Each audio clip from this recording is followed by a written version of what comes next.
아멘. 감사합니다. 우리 옆에 계신 분과 한번 인사하겠습니다. 사랑하고 축복합니다.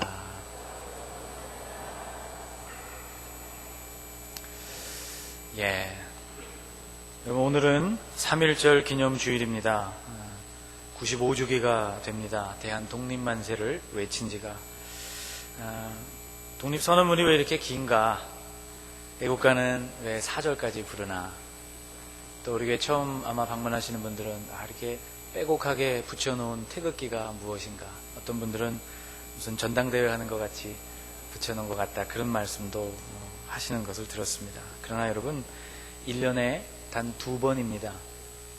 3.1절을 우리가 기억하고 광복해 하신 하나님의 은혜를 기억하면서 예배하는 주일입니다. 옥에 갇히고 생명을 내어놓은 분들도 있습니다. 나라가 있고 우리가 있는 것이죠. 하나님이 우리에게 허락해 주신 놀라운 은혜와 또 우리나라에 부어주신 하나님의 은혜를 기억하시면서 여러분, 오늘 감격적인 예배가 되시기를 바라고 하나님의 은혜를 충만하게 누리시는 시간이 되시기를 바랍니다.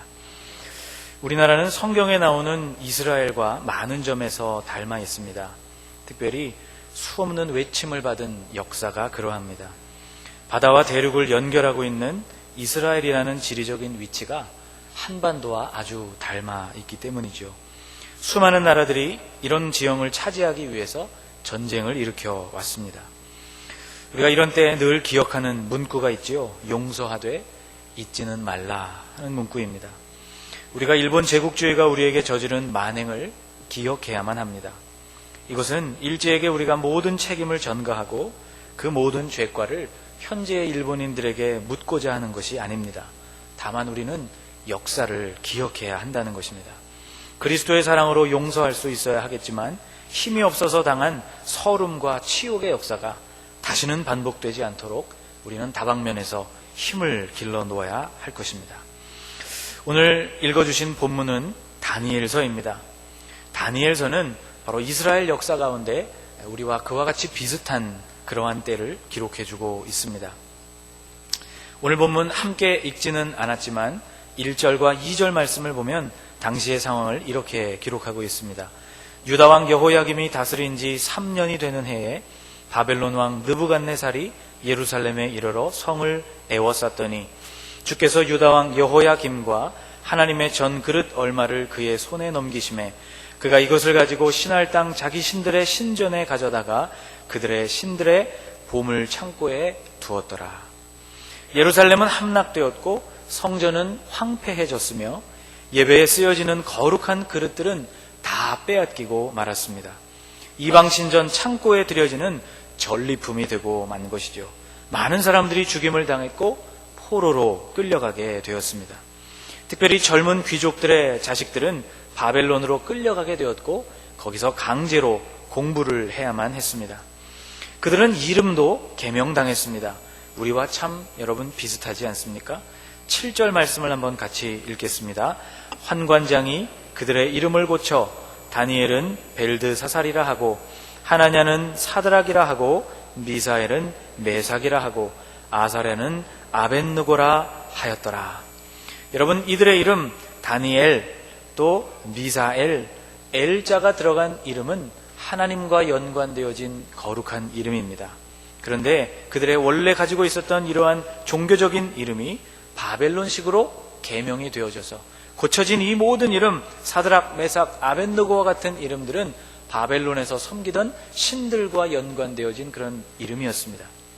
여러분, 보통 우리가 알고 있는 사드락, 메삭, 아벳느고라는 이름 대신에 저는 하나냐, 미사엘, 아사랴라는 원래의 이름을 여러분 사용해 주실 것을 부탁드립니다. 이분들은 이미 오래전에 세상을 떠났지만 여러분, 마치 그들의 이름을 바벨론식으로 부르는 것은 일본 이름으로 여전히 우리의 이름을 부르는 것과 같기 때문입니다.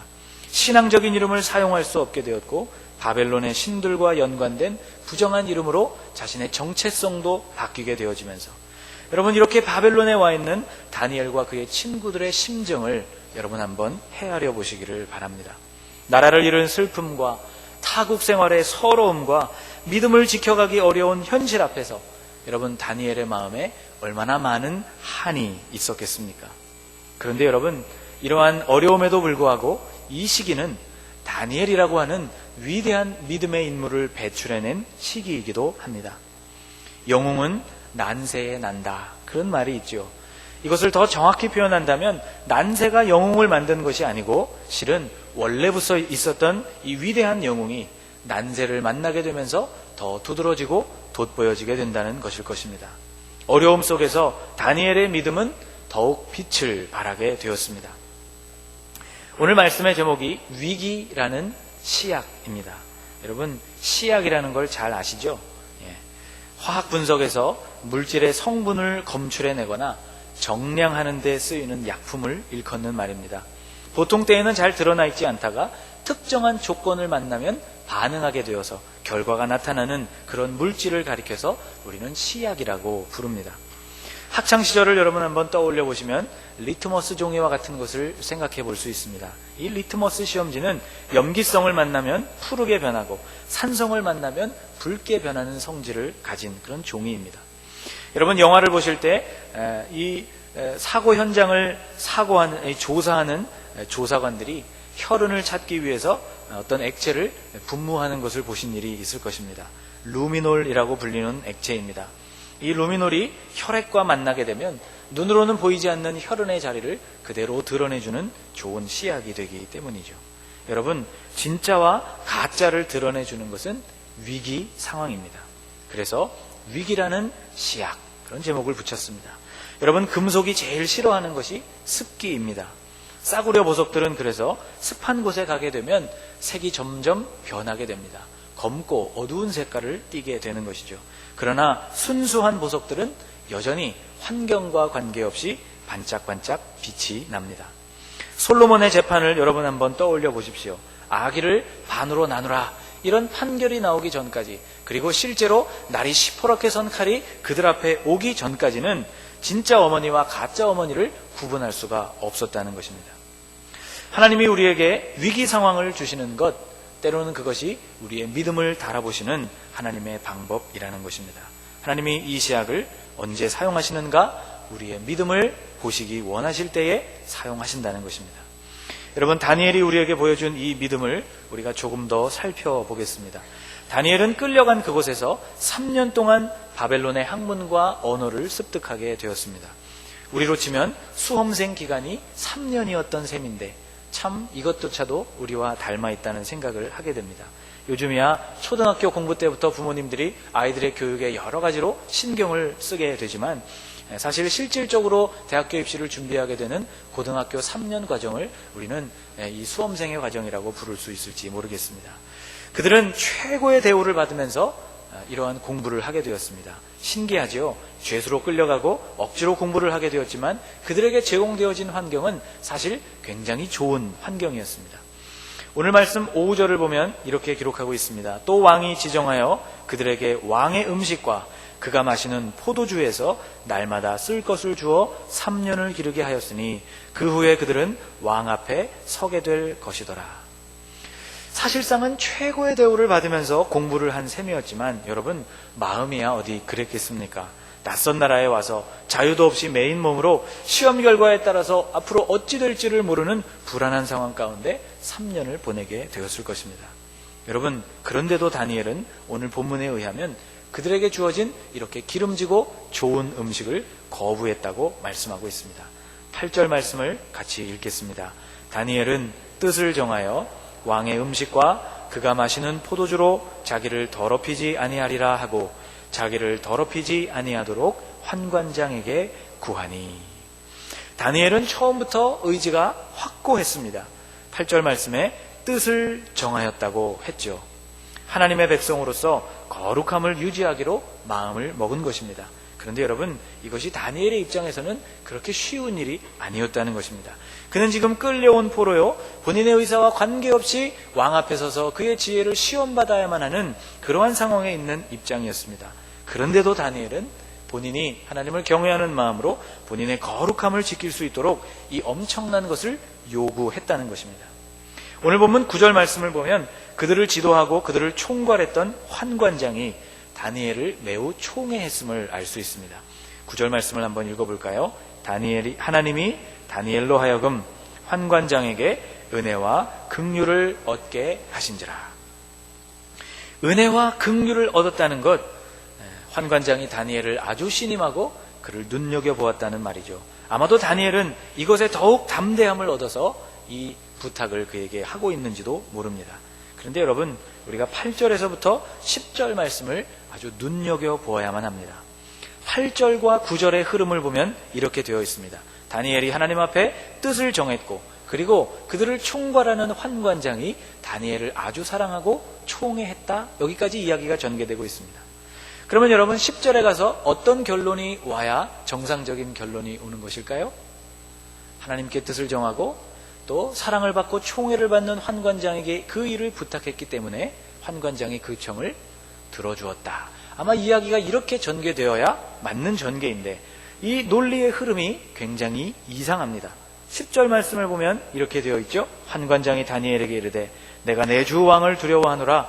그가 너희 먹을 것과 너희 마실 것을 지정하셨거늘 너희의 얼굴이 초췌하여 같은 또래의 소년들만 못한 것을 그가 보게 할 것이 무엇이냐.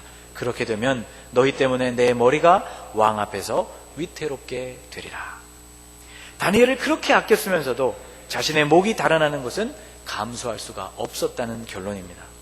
여러분, 그렇다면 9절이 왜 굳이 이 8절과 10절 사이에 들어가게 되었을까? 여러분, 9절은 실수로 들어간 것이 아닙니다. 우리에게 무엇인가를 말해주기 위해서 9절 말씀이 있다는 것이죠. 이것이 바로 세상의 법칙이라는 것을 우리에게 알려주고 있는 것입니다. 여러분, 세상은 그렇습니다. 우리를 사랑해주는 것 같고, 우리를 믿어주는 것 같고, 우리를 신임해주는 것 같다가도, 우리에게 잘 대해주는 것 같다가도 결정적인 순간에는 등을 돌리는 것이 세상이라는 것입니다. 그러나 환관장이 거절했어도 다니엘은 거기서 포기하지를 않습니다. 그가 하나님 앞에 세운 그 뜻이 확고했기 때문입니다. 결국 하나님께서 길을 열어주십니다. 주의 깊게 읽지 않으면 놓치기 쉬운 부분이 또 하나 있습니다. 오늘 본문에는 제3의 인물이 등장하는데 11절 말씀에 그 사람이 등장합니다. 같이 한번 읽겠습니다. 환관장이 다니엘과 하나냐와 미사엘과 아사랴를 감독하게 한 자에게 다니엘이 말하되. 11절 말씀은 환관장이 한 말이 아닙니다. 환관장이 다니엘과 하나냐와 미사엘과 아사랴를 감독하게 한 바로 그 사람, 감독관에게 다니엘이 했던 말이 바로 그 이하의 말씀이라고 전해주고 있는 것이죠. 환관장은 끌려온 모든 귀족의 자제들을 총괄하는 업무를 맡았던 사람입니다. 그는 직접 왕을 대면하고 그 교육의 성과와 교육의 과정을 보고해야 하는 책임이 있었던 사람입니다. 학생들은 많았을 것입니다. 오늘 이 이야기는 유대에서 끌려갔던 다니엘을 비롯한 사람들의 이야기를 기록해주고 있지만, 바벨론은 당시에 굉장한 영향력으로 많은 나라들을 정복했던 나라였기 때문에 수많은 국가에서 수많은 언어들을 사용하는 젊은이들이 함께 모여서 공부를 했을 것입니다. 그러므로 그들 모두를 이 환관장이 감독하기는 어려웠을 것이고, 그들을 세밀하게 돌보고 그들을 지도해 줄 수 있는 그 밑에 있는 감독관이 있었다는 것이죠. 오늘 본문에 등장하는 이 감독관은 다니엘, 하나냐, 미사엘, 아사랴 이 네 사람을 포함한 사람들을 그들에 대한 감독 책임이 있었던 그런 관리였던 것 같습니다. 환관장에게 거절당한 다니엘이 다시 포기하지 않고 이 감독관을 찾아간 것이죠. 그리고 하나님께서 길을 열어주셨습니다. 사랑하는 여러분, 믿었던 사람들이 우리를 좌절하게 만드는 경우가 있습니다. 우리를 아끼고 그토록 사랑해 주었던 사람들이 우리를 거절하는 경우가 있습니다. 세상은 바로 그렇습니다. 그러나 하나님을 위해서 제대로 된 뜻을 정한 사람의 길을 하나님은 결국 열어주십니다. 뜻하지 않은 곳에서 뜻하지 않은 도움을 입게 하신다는 것이죠. 바로 다니엘이 그랬습니다. 채소만 먹은 이 열흘 동안 소년들의 얼굴은 빛이 났습니다. 15절 말씀, 열흘 후에 그들의 얼굴이 더욱 아름답고 살이 더욱 윤택하여 왕의 음식을 먹는 다른 소년들보다 더 좋아 보인지라. 여러분, 이것이 하나님을 위하여 뜻을 세우고 하나님을 사랑하는 마음으로 초지일관 달려가는 사람들에게 베푸시는 하나님의 특별한 은혜인 줄로 믿습니다. 이것만이 아니었습니다. 하나님은 그들에게 지혜를 허락해 주십니다. 17절 말씀은 이렇게 기록합니다. 하나님이 이 네 소년에게 학문을 주시고 모든 서적을 깨닫게 하시고 지혜를 주셨으니 다니엘은 또 모든 환상과 꿈을 깨달아 알더라. 저를 한번 따라해 보실까요? 하나님이 이 네 소년에게 학문을 주시고 모든 서적을 깨닫게 하시고 지혜를 주셨으니. 아멘. 20절 말씀을 보면 또 이렇게 고백하고 있습니다.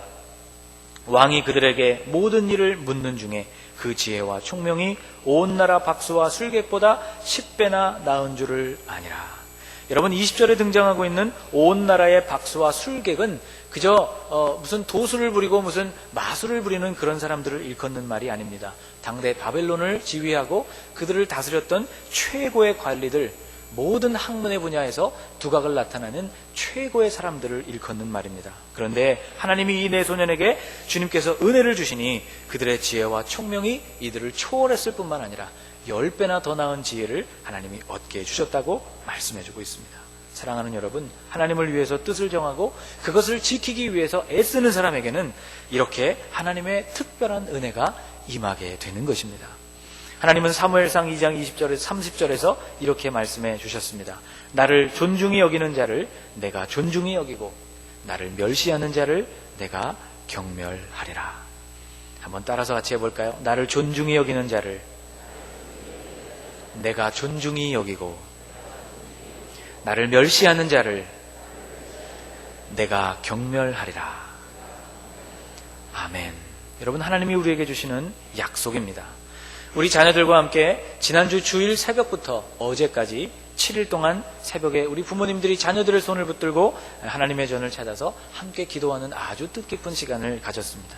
젖먹이 아이에서부터 대학교에 올라가고 또 취직을 준비하고 이미 회사를 다니고 있는 청년들까지 이 7일 동안 하나님 앞에 나와서 열심으로 열정적으로 기도하게 하신 주님의 은혜에 감사를 드립니다. 여러분, 우리의 자녀들에게 바로 이런 믿음과 담대함이 생겨나기를 간절히 원합니다.